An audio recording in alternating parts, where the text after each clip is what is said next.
Olá pessoal, sejam muito bem-vindos ao primeiro episódio do GamaCast, um podcast realizado pela Gama 12 Produções para falar sobre cinema.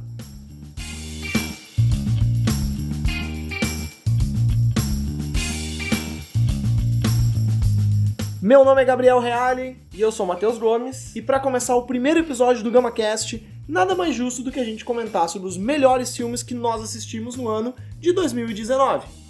Qual é a ideia desse podcast? Eu e o Matheus, como amantes do cinema, não como críticos, a gente vai conversar um pouco sobre diversos assuntos relacionados com a sétima arte. Então vai ser uma conversa bem informal, a gente vai falar o que nós gostamos, vamos fazer alguns episódios especiais sobre alguns diretores, sobre filmes, pra gente fomentar um pouco o debate acerca desse assunto. Então, como é o primeiro episódio do ano, a gente vai fazer o nosso top 10. Da temporada. E da temporada, com certeza. A gente vai fazer o nosso top 10 de melhores filmes. E antes disso, a gente vai colocar uma menção honrosa para os filmes que não conseguiram entrar nessa lista. Matheus, pode citar os filmes da menção honrosa? Foi um ano muito difícil para escolher os 10 filmes que a gente mais gostou, porque foi um ano muito bom pro cinema. E aqui a gente listou 5 filmes que mereciam estar na lista, mas a gente não achou espaço. Menções honrosas. Us, que tem uma das melhores atuações do ano, da Lupita Nyong'o, dirigido pelo Jordan Peele. Midsommar, que foi dirigido por Ari Aster, o mesmo diretor de Hereditário, um novo diretor do terror aí. Divino Amor, Um Dia da Paz, e dirigido por Gabriel Macaro, filme nacional. The Perfection, uma grande surpresa da Netflix, dirigido por Richard Shepard. Entre Fatos e Segredos, filme policial com Daniel Craig, grande elenco. E Meu Nome é Dolomite, foi a volta do Ed Murphy e do Wesley Snipes, um filmaço da Netflix. E a volta também do Snoop Dogg, que tava há um tempo sem aparecer na música, apareceu como ator nesse filme, que foi uma surpresa bem interessante. Tava sumido aí e fez uma pontinha ali no filme. Beleza. Quais são os critérios do nosso top 10, gente? A gente analisou os filmes que a gente tinha assistido esse ano, e se é um filme que nós dois gostamos muito, ele entrou. Tem uma exceção ali, que tá na 8ª posição, de um filme que eu ainda não pude ver, mas eu vou ver essa semana, que é o filme O Farol. Na verdade, tem duas. Tem duas, é verdade. Porque em quarto lugar também tem um outro filme que só eu vi. Mas aí é um filme especial, que tu viu em um lugar especial e a gente vai deixar pra comentar depois, certo? Então, vamos começar o nosso top 10 com a 10ª posição. Número 10. Que é o filme The Irishman, dos Estados Unidos, dirigido pelo Martin Scorsese. E é um filme que eu, particularmente, não me apaixonei muito. Eu reconheço que ele é um filme muito bem gravado, tem uma cinematografia muito boa. O Scorsese é um grande diretor, ele sabe como fazer um filme. Mas a história, eu confesso que não me pegou muito. Eu gostei muito mais do final do que das outras 3 horas de filme. Então é um filme que... Eu não sei se teve influência também o fato de eu ter visto no cinema, ou ter visto em casa. Entramos numa discussão daí que seria muito grande, que até vale um assunto, um episódio especial depois. Mas eu gostei muito do filme, eu achei que tecnicamente ele traz coisas muito importantes pro cinema também. O trabalho de rejuvenescimento dos atores é muito bom e durante todo o filme a maquiagem, o rejuvenescimento digital são coisas que vão deixar sua marca também pro cinema. E apesar de ser meio longo, eu gostei bastante do filme, assim. Eu acho que é uma história bem produzida, é uma história de ser um pouco diferente do que a gente está acostumado, e eu acho que foi um amadurecimento do diretor. Ele é um filme que trata muito a questão da chegada da velhice, né? É um personagem que está olhando pro seu passado. Então, o Scorsese ter feito nesse momento, eu achei que foi um momento ideal, né? Mas, assim... E com o trio que foi também. Com o trio que foi, com certeza. Pelo nível que eles já estão, a idade que eles estão. Não, e a atuação dos 3 é muito boa, né? Eu acho um destaque pro Joey Pesci, pro Al Pacino. Não achei o De Niro tão bem assim, apesar de ele estar bem no filme, Eu também não. Eu fiquei muito impressionado com o Joey Pesci, realmente. Muito, assim. Mais do que o Al Pacino ainda, eu gostei mais do Joey Pesci. O Joey Pesci é interessante, ele não precisa nem elevar a voz. Eu acho que ele não eleva a voz em nenhum momento do filme, né? Ele é um cara de extrema importância dentro da máfia, mas... E que é a diferença dos papéis antigos do Joey Pesci, que era um cara gritalhão, que batia em todo mundo... Esse é o oposto. É o oposto. Não, e o Al Pacino também, assim, ele é um personagem que tem não é um sarcasmo, né? Mas ele tem uma malandragem, assim. Tá muito bem no papel. É um dos que eu tô torcendo pra ganhar de ator coadjuvante no Oscar, que provavelmente vai ser indicado, né?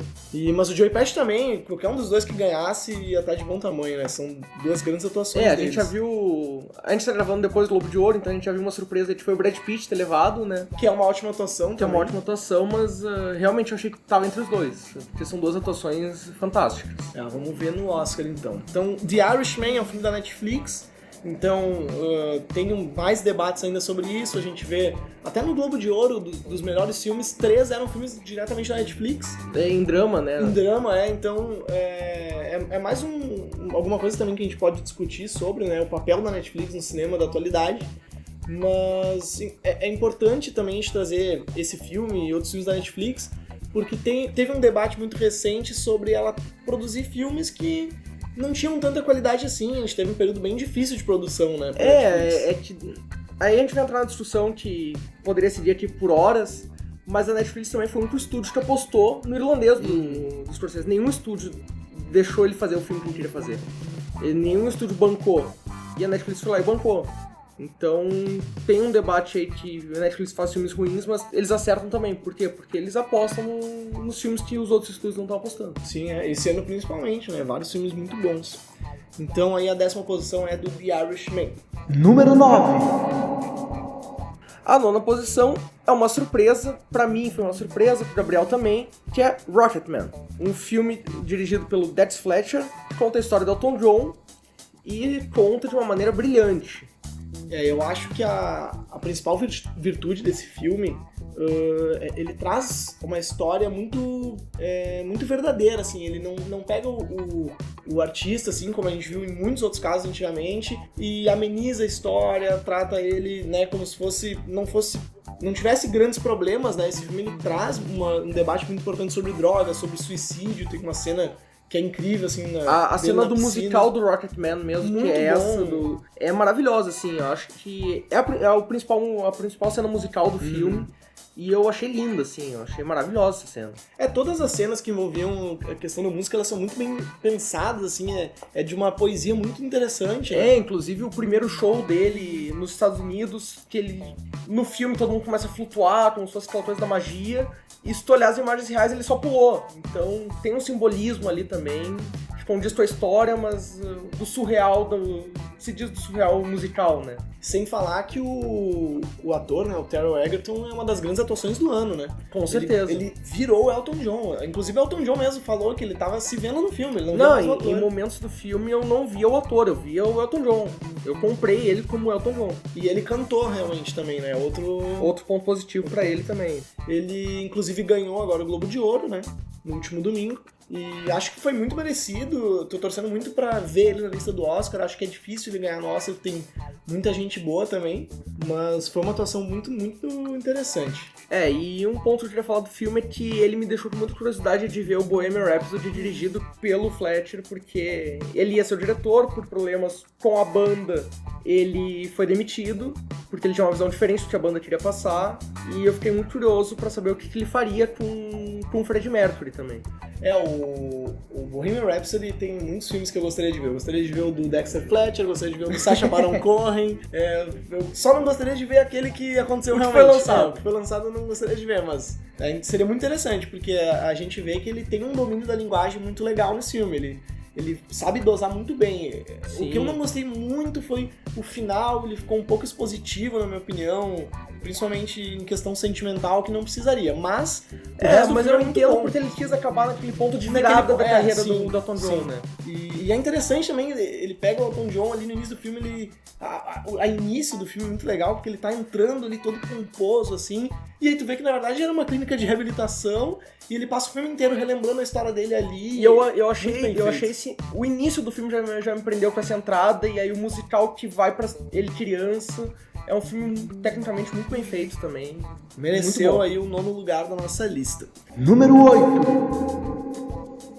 O 8º lugar é o filme O Farol, dos Estados Unidos, dirigido pelo Robert Eggers, que é o mesmo diretor da Bruxa.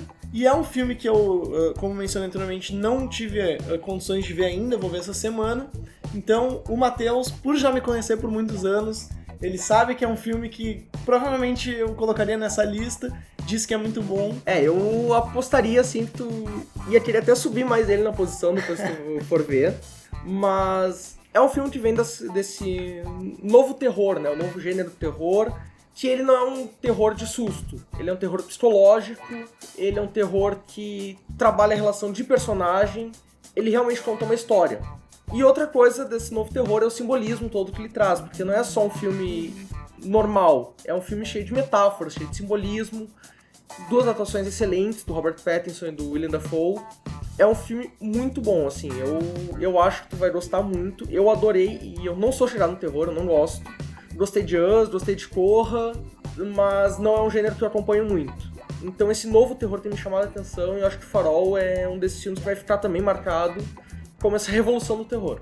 Eu gostava muito de terror mais antigamente, mas como é um gênero muito difícil, tem que assistir muitos filmes ruins pra conseguir achar um bom, eu acabei me desiludindo um pouco com esse gênero. Então, esse surgimento desse novo terror, com Us, com Midsommar desse ano, que é muito bom, com Corra, com A Bruxa mesmo desse diretor, tá fazendo com que essas novas obras venham com uma empolgação muito grande. Então, o Farol é um filme que eu tô muito empolgado, com muita vontade de realmente ver. Então, eu acredito, assim, pelo que tu me falou, que é um filme que eu gosto, que é Não, e é um filme que ele, assim como ele fez A Bruxa, ele pesquisou muito pra fazer o Farol. Ele foi atrás de contos dos marinheiros, contos de faroleiros, contos do Reino Unido, pra poder fazer esse filme, assim, e eu acho que ele captou muito bem essa essência. E tu acha que tem alguma chance de Oscar em alguma categoria pra esse filme? Eu acho que até pelo gênero o terror não ser tão reconhecido no Oscar, ele não vai chegar tanto no grande público, assim, mas ele merecia tanto atuação pros dois quanto o filme. Então tá, O Farol na 8ª posição. Número 7. Em 7º lugar, um filme que eu gostei bastante, afinal trata-se do meu diretor favorito, que é Once Upon a Time in Hollywood, filme do Quentin Tarantino, o 9º filme do Quentin Tarantino. Conta a história de Hollywood nos anos, na verdade especificamente em 1969, e que pra mim é o amadurecimento do Tarantino, assim, ele fez um filme que ele até hoje não tinha feito. É um filme basicamente bem saudosista, assim, do Tarantino, relembrando da época de Hollywood, né? E ele é um filme que eu, na verdade, tava com uma expectativa muito diferente, então quando eu saí do cinema eu não gostei tanto, mas ele é aquele tipo de filme que ele envelhece muito bem quando tu começa a pensar sobre ele. Então, logo que tu sai do cinema, tu pensa, estranho, né, o que eu acabei de ver, mas aí tu percebe, bom, mas eram atuações muito boas, não, mas um roteiro interessante, ele subverte a nossa expectativa totalmente no final. Eu passei o filme inteiro, minha expectativa toda, que o final fosse de um jeito que e ele foi de outro. Até porque, pra quem conhece a história, ele é um filme, não digo que é um problema, né, mas é importante tu conhecer o contexto histórico ao qual ele está inserido antes de ver o filme. Com certeza. Eu vi muita gente que não sabia o que tinha acontecido, que achou o filme ruim porque não entendeu. Porque não tinha esse conhecimento do que aconteceu naquele período, naquela época ali. A história da Sharon Tate, do Charles Manson. E o final é muito interessante porque tava todo mundo apavorado, pensando o que ele ia fazer, né? Por conhecer o Tarantino, o que ele gosta de fazer nos seus filmes, principalmente questão de violência. E aí quando chega no final, ele subverte completamente essa expectativa, é muito legal de ver, é muito prazeroso, assim, de... Uma coisa que eu acho interessante também é que tu espera o filme inteiro, aquela violência dele, só que o filme não tem essa violência. Ele deixa tudo pro final. Vai guardando. Então é um filme mais contido também, ele não é aquele clássico Tarantino de violência o tempo inteiro. Ele gosta muito também, sempre fez nos filmes que as referências que ele tem de cinema, ele sempre usa. Nesse ele usou o faroeste italiano, o spaghetti. Então foi bem legal, assim, a atuação do DiCaprio muito boa, Brad Pitt muito bem, Margot Robbie foi uma homenagem linda pra Sharon Tate.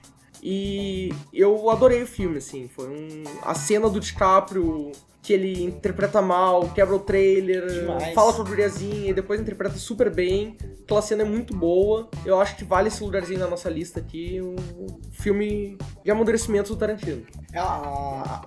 Aquela guria, né, a atriz, ela vem pro DiCaprio, assim, e quando ela fala pra ele, essa foi a melhor cena que eu vi na minha vida, tu vê, assim, um sentimento dele de, eu consegui. A satisfação dele. É corporal, assim, é muito bem atuado. É um dos grandes atores de Hollywood nos últimos anos. Eu acho que é o maior da sua geração. Talvez o maior da sua geração. A cena do Brad Pitt, aquela. São uns 25 minutos de filme inteiro nessa cena, que ele chega no rancho e ele entra na casa. O filme vira um terror praticamente naquela cena. Ele flerta com terror ali. Tu fica tenso, pensa, meu Deus, o que vai acontecer com o Brad Pitt? E aí depois. Eu fiquei esperando passar uns assassinos atrás dele. Não, e tem um conflito também, aquela cena é muito boa, quando vem o carro deles, é muito bom, é muito bem feito. A Margot Robbie no cinema, vendo seu próprio filme, é uma grande homenagem também, é uma cena muito bonita, por mais que ela não tenha muitas falas no filme, a figura dela ali é central, dá pra reconhecer isso perfeitamente, né? Então ele é um filme de grandes atuações, é um filme de grande roteiro, e é mais um exemplo de um filme de amadurecimento. A gente já viu The Irishman nessa lista e a gente vê agora falando do Globo de Ouro, assim, que o Brad Pitt ganhou o ator coadjuvante, o filme ganhou o melhor roteiro, melhor comédia musical, que eu discuto um pouco porque eu não acho que seja uma comédia. Comédia. Só que o ponto que eu queria tocar é, quem apresentou o melhor roteiro foi a Margot Robbie. E foi muito bonita a cena dela lendo a entrega do roteiro pra Era Uma Vez em Hollywood. Foi de uma fofura, assim, também, que ela demonstra no filme e na vida real também, que mostra que ela assumiu um pouco dessa coisa também de ser uma pessoa mais fofa, mais delicada em todos os lugares. Com certeza, é um grande filme, fica a recomendação, uma grande chance de ganhar alguns prêmios no Oscar, principalmente... a gente viu o Globo de Ouro, não é muito parâmetro, porque é muito diferente, né? Mas ele é um filme que dá pra ver que ele tá vindo grande pra essas premiações. E assim como a gente não falou, mas assim como o irlandês do Scorsese, esse filme também é a volta Tarantino, porque os dois foram ignorados nos seus últimos trabalhos. O Silêncio do Scorsese quase ninguém viu, e Os Oito Odiados não foi lembrado por ninguém na época das premiações, quando foi lançado. Então são os dois também que fizeram filmes que não apareceram tanto em premiação, voltando com tudo. Exatamente. Então, na 7ª posição, a gente tem o Quentin Tarantino com o seu filme Era Uma Vez em Hollywood. Número 6. Na 6ª posição, a gente tem um filme francês, que é o Perdi Meu Corpo, em francês, J'ai perdu mon corps. Vamos ver essa pronúncia depois, hein? Eu fiz aula de francês, eu nunca fiz aula de francês.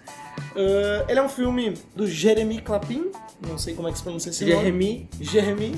Porque o francês tem essa coisa de botar biquinho, fazer ran, então Jérémy. Ainda mais que ele tem 2 acentos no seu nome, né? São 2 acentos agudos, que é muito estranho, mas tudo bem. Ele é um filme de animação, ele conta 2 histórias dentro de uma, né? Em uma parte é um rapaz que ele trabalha como entregador de pizza, ele se apaixona dentro de uma Paris bastante idealizada. E o outro filme é o filme de uma mão que se perdeu do seu corpo e ela tá caminhando pela cidade procurando o seu corpo. Então é muito interessante, ele é meio surreal, né? E ele é um filme muito legal, assim, o jeito que ele é feito, a animação é muito boa, ele é muito simples, muito sensível, né? E é o filme perdido da Netflix, assim. Ele ganhou o prêmio de melhor animação em Cannes. E é um filme que ele idealiza Paris de um certo jeito, mas ele também mostra um pouco da diferença do nosso imaginário de Paris. Ele tem essa coisa de trabalhar o romance parisiense, só que é um romance não idealizado. E também é um filme que mostra que a França tá começando a fazer uma animação mais forte. Já vem de alguns tempos fazendo alguns filmes bons, só que dessa vez eles provaram, assim, que, na nossa opinião, foi melhor que os filmes da Pixar, da Disney, dos grandes estúdios americanos. Ele é muito diferente, ele é uma narrativa diferente. Por mais que ele traga essa questão do romance parisiense, que não é algo muito original, ele consegue fazer de maneira original, né? Ele consegue carregar muita emoção. A animação não é aquela animação 3D que tem se feito hoje em dia também. Ele tem uma mistura meio de um 2D ali com esse 3D. É uma estética diferente, uma estética bonita. E ele consegue fazer uma reflexão muito legal sobre a nossa vida, né? Sobre os nossos sentimentos. Ele tem um significado muito legal por trás. Tem uma parte que ele começa a dar alguns flashbacks de uma criança matando uma mosca, que aquilo é incrível, que parece muito realmente um filme. Eu me senti vendo um filme, assim. É uma das animações que mais me deixou empolgado nos últimos anos, assim. Se bem que eu assisti divertidamente ontem, eu fiquei bem empolgado também. Mas Perdi Meu Corpo é um grande filme, eu acho que as pessoas vão passar batido por ele, como o Matheus falou, é um filme perdido. Eu só botei na lista ali meio... Eu vi, tinha um monte de prêmiozinho, botei na lista. E depois o Gabriel viu, me falou, e aí sim que eu fui ver. A capa chama um pouco a atenção também, né? Que tem uma mão. Assim. Mas é um filme que, pra muitos, assim, vai passar batido. Nem vai aparecer dentro da Netflix. Talvez o fato de ter sido indicado ao prêmio dos produtores dos Estados Unidos de melhor animação, talvez ele possa aparecer no Oscar, talvez ele possa aparecer um pouco mais pro público, mas é um filme que deve ser meio perdido na Netflix mesmo. Então, pra quem gosta de animação, também fica a nossa indicação, né? É um filme bem acessível, né? Às vezes a gente tem muitas animações, filmes que não tem onde ver, e esse é um bom filme que tá na Netflix, então fica como recomendação Perdi Meu Corpo, na 6ª posição. Número 5. Em 5º lugar, chegando na metade da lista, temos Marriage Story, um filme do Noah Baumbach, com a Scarlett Johansson e o Adam Driver nos papéis principais, 2 atuações fantásticas. A Scarlett Johansson, pra mim, fez a melhor atuação da carreira dela. Ela que vinha nessa pegada de fazer filme de ação e a gente já não achava que ela era tanto uma boa atriz assim, era só uma atriz de ação. Esse ano foi um ano bom pra ela e ela mostra que ela é uma baita atriz. Ele é um filme que é o melhor filme da Netflix no ano, né, na nossa concepção, a princípio, ou não. Talvez. Quem sabe.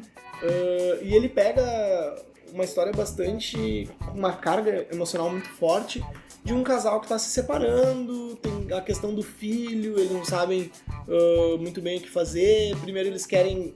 Essa questão do filho ficar longe, porque cada um mora numa cidade... Ela quer voltar, acho que para Los Angeles, ele quer continuar em Nova York, questão de trabalho. Então ele é um filme que é muito carregado emocionalmente e que ele consegue ser costurado com essas 2 grandes atuações e ele vira um filmaço. É algo muito que o Noah Baumbach faz nos seus outros filmes, né? Tem o Francis Ha... Ele é um filme muito sensível, assim. É uma história batida, mas é uma história muito, muito bonita, assim. A experiência pessoal de cada um vai dizer o que acha do filme também, porque às vezes a gente nunca viveu uma coisa dessa e talvez o filme não tenha sentido. Alguns que vivenciaram isso vão sentir mais. Então é um filme para diferentes fases da vida também, eu diria. E a atuação, discutindo a atuação do Adam Driver, a gente vai falar muito do Joaquin Phoenix, que foi um baita ator, merecia, mas acho que a atuação mais completa do ano é a dele. Pois é, é muito difícil aquele personagem, o momento que ele tá passando, e assim, a gente até tinha discutido isso antes. Eu gosto muito da atuação do Joaquin Phoenix, foi incrível. Ele já ganhou o Globo de Ouro, provavelmente vai ganhar muitas outras premiações também. Mas se o Oscar, por exemplo, premiar o Adam Driver, eu não vou ficar chateado, eu vou gostar muito, inclusive, também. Então, pra mim seria uma surpresa, e talvez eu gostasse mais do que o Joaquin Phoenix ganhar pelo Coringa. Pois é muito merecido. Os dois ali, eles têm 2 cenas no filme que são incríveis. A cena do choro da Scarlett Johansson, logo no início do filme, quando ela tá conversando com o marido, ela simplesmente tá falando com ele e quando vira o rosto, ela começa a chorar na hora. É uma coisa incrível, assim, uma atuação muito sensível dela, perfeita naquela cena. A cena que ela tá com a advogada também, conhecendo a advogada.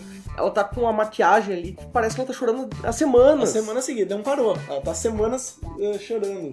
E a advogada mesmo, a Laura Dern, né, ela tem um papel muito legal, porque quando elas estão conversando, a Scarlett ela não quer colocar o marido na justiça, ela quer resolver entre eles e ela vai instigando a Scarlett a contar um pouco e ela vai começando a ficar meio irritada, assim, né, lembrando de algumas coisas. É uma grande cena, é muito bom. E o Adam Driver tem várias cenas boas também, só que a cena que ele tá cantando, aquela cena ali me marcou também. A cena que ele canta, pra mim aquela cena é muito boa. E ele dando a carta também no final do filme, é carregadíssima aquela cena, ele começa a chorar também.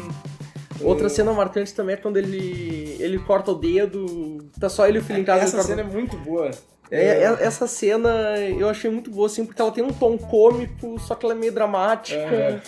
É muito boa. Ele cai no chão, assim, fica deitado. A briga deles juntos também é uma das principais cenas do filme, que com certeza quando eles forem apresentar o filme do Oscar vai aparecer essa cena, porque ela é incrível, assim, é uma cena muito real e ela é muito triste. E as palavras, o jogo de palavras que eles usam pra conversar é muito, muito triste, assim. Não, eu diria que é isso, assim, o filme é muito verossímil. Ele é um filme que trabalha muito com a realidade mesmo. Não é aquela coisa do divórcio fantástico, Não, ele é um filme pé no chão, que trata de um casamento mesmo, e esse fim de casamento. Então é mais um exemplo de um bom filme da Netflix, a gente teve grandes exemplos esse ano. E é um forte candidato também às premiações, principalmente de atuação, né? O Adam Driver, Scarlett Johansson, ele vem bem pra ser indicado, com certeza. Roteiro, ele deve vir alguma coisa também. Cinematografia, não sei, né? Mas eu acho que assim, roteiro e atuação é melhor o principal filme, pra esse filme. provavelmente, também vai ser indicado, né? Não, mas eu digo assim, eu acho concorrendo mais forte mesmo. Sim, concorrendo mais forte. A Scarlett Johansson, pra mim, até agora foi a melhor atuação feminina que eu assisti no cinema. Eu ficaria muito feliz se eu visse ela ganhar, principalmente depois de todos os últimos trabalhos dela, seria muito legal. Tendo em vista que provavelmente a Lupita Nyong'o vai ser esnobada no Oscar pelo que a gente tá vendo nas premiações, né? É uma atuação que merecia aparecer também. Certeza. Pra mim, a atuação mais legal esse ano foi da Lupita, mas assim, pensando que, pelo que a gente tá vendo, é bastante provável que ela não vá, a Scarlett também tem uma grande atuação. Eu gostaria que fosse uma das duas, assim. Com certeza. Então aí, o filme História de um Casamento na 5ª posição. Número 4. Em quarto lugar, um filme que apenas eu vi também. Aqui eu fui meio ditador, né? A lista é minha. O Matheus fez a lista, eu só aceitei. E aí, em quarto lugar, a gente colocou aqui, ou melhor, eu coloquei Les Misérables, o primeiro filme do cineasta francês Ledley, que é um filme que eu tive a oportunidade de assistir em Cannes esse ano. Ele vai chegar no Brasil aqui dia 16 de janeiro, pelo menos é o que se espera. E ele vem muito forte também em premiações, porque ele já concorreu ao Globo de Ouro de Filme Estrangeiro, deve vir pro Oscar também, tá na pré-lista. É um filme muito interessante, que ele fala do bairro onde Victor Hugo escreveu Os Miseráveis lá atrás, e como esse bairro tá nos dias atuais, assim. Em 2018, basicamente, foi quando o filme foi rodado. E continua uma miséria, continua uma pobreza, continua uma luta de classe muito forte. E é um filme necessário. Dos dias de hoje é um filme necessário. Pra mim, é um dos melhores filmes da década. E eu acho que, assim que chegar no Brasil, todo mundo deve ver. Porque é um filme que fala dessas tensões que não são só na França, existe no Brasil, existe nos Estados Unidos, existe no mundo inteiro. É um filme, pra mim, imperdível. E mais um filme francês na nossa lista, mas agora não sendo uma animação, né? E a gente vê, assim, principalmente no ano de 2019, ele produziu muita coisa boa em relação ao cinema, mas muita coisa boa também com crítica social. A gente vê, assim, nesse nosso top 10, dos Miseráveis pra baixo, são todos filmes carregados de crítica social, a gente tem isso antes também, né? Mas como esse tipo de cinema em que ele pega algum ponto da nossa sociedade, trabalha isso, ele vem tendo muito sucesso na atualidade. São grandes filmes. Na verdade, Os Miseráveis pra cima, né? Porque a gente tá subindo a lista. É isso que eu quis dizer. Mas, não, esses 4 primeiros lugares, assim, são filmes carregados socialmente, assim. São filmes de estudo de sociedade, filmes de impacto social e filmes que eu acho que muita gente deveria assistir, assim, não só por experiência cinematográfica, porque eles tecnicamente são muito bem feitos, mas também por experiência de vida. Matheus, tendo em vista os possíveis indicados pro Oscar de melhor filme estrangeiro, tem alguma chance do Les Misérables ganhar ou tem algum outro filme que tu acha que já é certo? Olha, até pelo que eu vi em Cannes, assim, que foi o filme que, junto com Bacurau, que mais competiu pra ganhar o prêmio em cima do Parasita, inclusive ganhou até do Era Uma Vez em Hollywood, do Tarantino, eu acho que é um filme que se candidata forte, mais uma vez a categoria estrangeira vindo forte no Oscar. No passado tava muito boa também.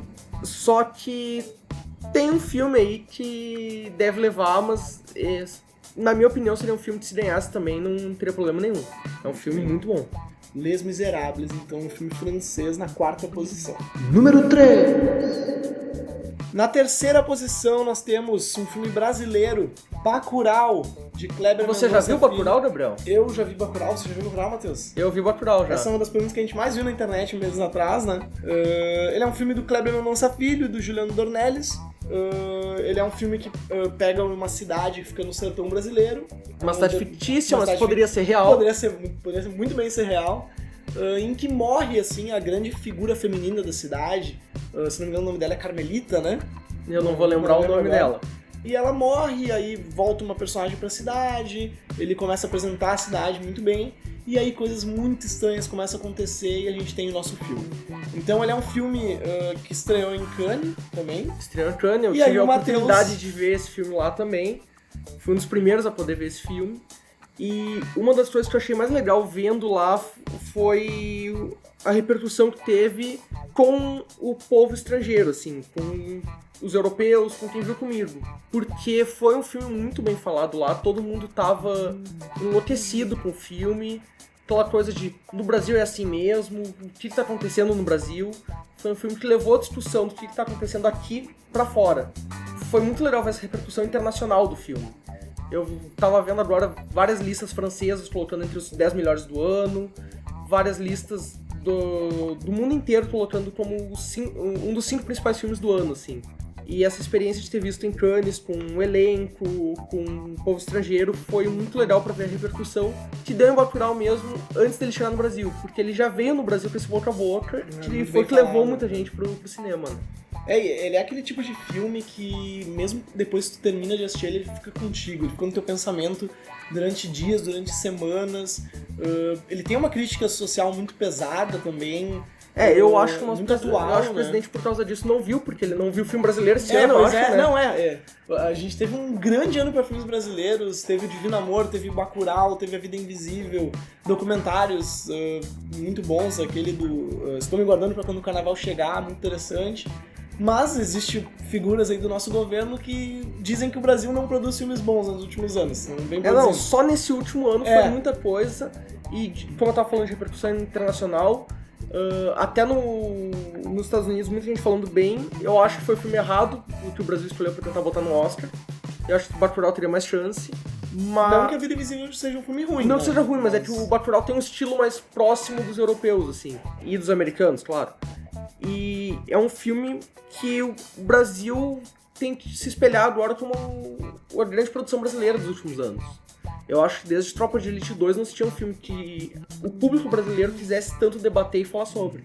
Assim, a gente tá acostumado a ver aqueles jargões, né, de realmente do próprio povo brasileiro dizendo, filme brasileiro é um filme ruim, o Brasil só faz comédia. Mas a gente tá vendo nos últimos anos que esses filmes, que não são só comédias, são filmes de gênero, a gente chama, né? Inclusive o Bacurau mesmo, que é um filme muito original, tem uma ideia muito revolucionária, entre aspas, eles estão crescendo muito, né? A gente vê, principalmente no caso do terror, o Animal Cordial nos últimos anos, vários filmes assim, muito bons. Então o brasileiro ele tá começando a ter um outro sentimento em relação ao cinema nacional, né? Que já era um cinema muito bom antigamente, já tinha grandes filmes. Mas esse ano, na verdade, o cinema nacional veio forte quando saiu Central do Brasil, ali naquele período. Porque antes a gente tinha Pornô Chanchada, que eram os filmes de crítica, só que eram os filmes de comédia, os filmes que ninguém dava bola. Aí veio essa nova fase de cinema, assim. Se perdeu um pouco ali nos anos 2010, por ali, quando começou a vir um monte de comédia, um monte de filme da Globo. E agora a gente tá retomando de novo essa caminhada do cinema nacional. Grandes produções de arte, né? Que é muito legal também. Então, Bacurau tem aquela história também de Pernambuco, né? Pernambuco sendo hoje a grande escola de cinema do Brasil, né? Quem tiver interessado em estudar cinema no Brasil, Pernambuco aí. Grandes diretores vindo de lá. Cleber Mendonça Filho, Clarim, o Juliano Dornelles, o Gabriel também, o Gabriel Macaro. São a maioria dos diretores fortes no cinema nacional hoje tem saído de Pernambuco. Então, muito interessante a terceira posição ficando para Bacurau. Número 2. Em segundo lugar, o melhor filme americano que nós vimos esse ano, que é dirigido pelo Todd Phillips, Coringa. O Joker. O Coringa é um grande filme de super-herói, um grande filme de quadrinhos do ano, a gente pode dizer. Mesmo sem ser baseado num quadrinho, né? Porque na verdade ele só pegou o nome do personagem. Podia ser qualquer outro palhaço ali que o filme ia funcionar também. Até porque o Coringa nos quadrinhos não tem um histórico de falar como é que foi a origem do vilão. Um ou outro tentou contar alguma vez, mas várias origens não existe uma origem oficial, diferente de vários super-heróis, não tem uma origem oficial pro Coringa. E o filme pegou um pouco de cada, juntou com uma história original da cabeça do Todd Phillips, e eles criaram esse Coringa, que o Joaquin Phoenix até ficou vendo vídeo de psicopata, vídeo de assassino, não viu as atuações dos Coringas, segundo ele, pra criar um negócio próprio. Ele tenta construir essa origem a partir de todas as transformações que a gente vai vendo na vida do Coringa em tela. Então ele é um filme, até a gente comentou que ele funcionaria com qualquer outro personagem, não precisaria ser o Coringa, né? Eles pegam muito mais pra ter nome, não sei, talvez no futuro, né, continuar com esse projeto. Eu acho que foi mais pra levar o grande público pro cinema, pra ver, porque é um filme de arte, e é um filme que passaria despercebido se não fosse o nome Coringa, pelo menos essa é a minha opinião. E ele é aquele tipo de filme que consegue transcender os gêneros, né? Tu vê muitas coisas diferentes dentro desse filme. Ele, ao mesmo tempo que é um filme de super-herói, como a gente já tá acostumado, por ser do Coringa, né? Ele é um filme que pega um drama muito forte, ele tem uma parte que vira um suspense, quando ele tá no metrô ali, tu fica tenso com o que tá acontecendo. Tem comédia no filme. Eu acho que a coisa da doença, da risada dele também é muito bem encaixada. Muito bem. Pra justificar ali. E claro que a mensagem do filme é que a dança salva tudo, né? Porque dançando ele foi feliz. Eu acho que inclusive foi essa mensagem que o Todd Phillips quis passar quando ele quis fazer o filme. Vai ter até apresentação de dança no Joaquin Phoenix, Não, brincadeiras à parte, assim, porque ele dança muito durante o filme. Depois que ele mata o pessoal no metrô, ele dança. Quando ele se transforma no Coringa, tem a dança da escadaria, que virou ponto turístico em Nova York de novo. Mas que é uma cena também de fotografia, assim, muito legal, muito bonita. E no final do filme, ele em cima do carro, com aquela música frenética tocando, o povo enaltecendo ele dançando. Então a dança marcou um pouco, assim, a trajetória do personagem também. E é um personagem que foi muito bem construída. A tal jornada do herói, que se trabalha tanto no cinema, ela foi impecável dentro desse filme. E ele é um filme que ele trabalha todos os elementos cinematográficos de maneira excepcional. A questão das cores também dentro da cinematografia, começa o filme com uma cor predominante, ele vai se alterando. A gente vê o próprio Joaquin, assim, no início do filme, ele mal consegue caminhar direito. Ele tá chegando na casa dele, parece que ele tá se arrastando, e aí no final ele consegue fazer uns movimentos graciosos. Não, corporalmente, assim, ele é muito corcunda no início do filme, quando ele se transforma, ele se abre. E é um filme de atuação, principalmente, assim. Se não fosse a atuação dele, talvez o filme não funcionasse. É um filme que cria tensões também, e é o personagem que tu não sabe o que vai fazer. A cena que ele tá no apartamento com o anão, aquela cena é muito tensa, porque tu não sabe se ele vai deixar o anão fugir, se ele vai matar o anão, porque o personagem é isso. Tu não sabe o que ele vai fazer.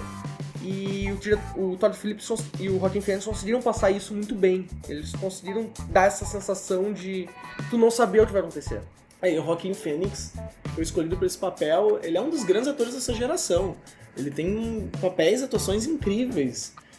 Pra mim, ele era um ator perfeito pra fazer esse papel, porque ele é um ator muito corporal. A gente viu no The Master. Eu ia dizer isso, eu acho que a escalação dele vem do The Master, assim, porque quando tu viu o filme, tu até comentou, tu viu depois do Coringa, isso, né? Tu até comentou, eu achei que era um filme que se passasse antes do Coringa, porque é uma atuação já que ele já vem com essa coisa meio psicopata. Com problemas, coisas que aconteceram na vida dele que deixaram ele com vários transtornos e tal.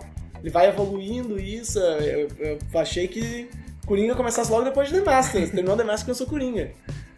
Mas é legal, assim, até a risada dele lá no The Master me lembrou muito Coringa, achei sinistro, assim. É muito semelhante. E ele é um ator corporal, assim, tem aquela cena no The Master, agora falando, que ele começa a se dar tapas na cara, assim, que é muito bem feito.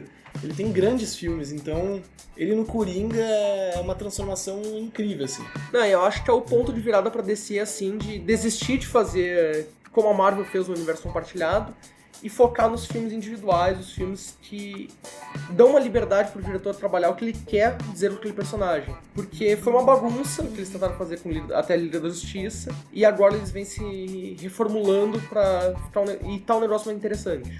Até porque quando a DC consegue fazer o filme bem feito, esse clima mais sombrio que eles já têm nos seus quadrinhos, nos seus filmes, ele pode funcionar muito bem. Funcionou no Coringa. O pessoal brinca que a DC é sombria e realista, mas é o que deu certo pra DC. A DC tem filmes estilo Marvel, Mulher Maravilha, o Super-Homem Antigo, o Aquaman agora, o Aquaman, mais divertido. Assim. Mas O Batman, o principal, eu acho que é o principal, o Cavaleiro das Trevas, é um filme sombrio. Coringa é um filme sombrio e realista. Então eu acho que essa é a pegada da DC, assim, principalmente com os personagens do Batman, porque funcionou, até hoje funcionou. Então um filmaço, boas chances no Oscar de indicação, de ganhar também. Então o Coringa na nossa segunda posição. Número 1. Na primeira posição a gente tem Parasita, que é o melhor filme sul-coreano que a gente viu esse ano. É o único melhores filme da década sul-coreano. Eu vi mais, mas não desse ano, né? Eu vi outros, Old Boy. Eu vi vários filmes antigos. Inclusive, eu fui ver filmes do Bong Joon-ho, que é o diretor do filme, porque é um diretor fantástico. Talvez pouca gente conheça, mas é um grande diretor. Assim. Fez Okja também na Netflix. Okja, vocês viram mais, né? Mother, que é um filme sul-coreano de 2009, se eu não me engano, também maravilhoso. O Expresso da Manhã, também muito mais bom. Antigo, né? Também muito bom, uma crítica social muito boa. Ele é um cara que trabalha muito crítica social, assim. E eu acho que Parasita talvez seja a grande obra-prima dele. Porque é um filme impecável. Ele trabalha, eu acho, todos os gêneros em um só filme.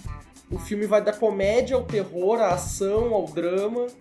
E é muito interessante a reação do público assistindo o filme também. Porque tá dando risada, tá virando a cara, tá chorando. É um filme que talvez seja o melhor filme estrangeiro da década, assim, também, competindo com Roma, mas são propostas muito diferentes. Eu acho que acho melhor a gente não falar nada da sinopse, pra não entregar nada do filme. Quem não assistiu ainda vai assistir urgentemente, ainda tá nos cinemas, tá dando no Guion aqui em Porto Alegre, mas ele é um filme, assim, urgentemente vocês têm que assistir. Ele é um dos grandes filmes da década, independente de ser internacional ou não, na minha opinião. Ele é um filme carregado de crítica social. Só um parênteses aqui, porque a gente fala filme estrangeiro, porque a gente pega como referência as premiações, né? Que citam como filme estrangeiro. Mas na real, cinema é cinema, não dá pra tratar como filme estrangeiro, filme não. Então sim, é um dos melhores filmes da década. Eu acho que um dos 10 melhores filmes deve estar nessa lista. Pra mim tá, com certeza. Olha, junto com o Coringa, acho que foi uma das melhores experiências que eu tive dentro de uma sala de cinema esse ano. O roteiro ele é muito bem escrito, ele é muito bem amarrado. Eu tive a oportunidade de assistir esse filme 3 vezes, e conforme eu fui assistindo, eu comecei a perceber que as ações, elas são perfeitamente amarradas dentro do filme. Incrível, até um ponto curioso, assim, porque eu vi em Cannes também, eu tive a oportunidade de ver lá. E eu saí de lá, assim como eu fiz com Bacurau e Os Miseráveis, na hora eu mandei mensagem pro Gabriel. Gabriel, é o melhor filme do ano, é aquele filme que fica dado na poltrona, acaba o filme, tu não sabe o que fazer, tu não sabe o que fazer da vida depois. E eu tirei essa expectativa nele, e a primeira vez que ele viu, ele me disse que não gostou tanto. Que eu lembro, ele falar, achei que tem alguns erros, não é tão legal. Eu tinha dado nota 4 de 5, eu acho, assim, eu não... Tinha gostado, mas não tinha gostado tanto. Nossa, me apaixonado. E aí, eu lembro que a segunda vez que tu foi ver no cinema, daí, com a tua namorada, tu saiu surtado, o melhor filme do ano. Então a expectativa talvez pudesse ter atrapalhado um pouco, mas a segunda vez mudou completamente tua opinião. Não, logo eu assisti, eu não tinha me apaixonado pelo filme. E eu lembro que, conforme foi passando o tempo, eu comecei a refletir, assim, pensar, interessante e tal, né? E, realmente, é um filme bom. Aí eu levei minha namorada pra assistir, né? Porque eu já tava começando a gostar um pouco mais do filme.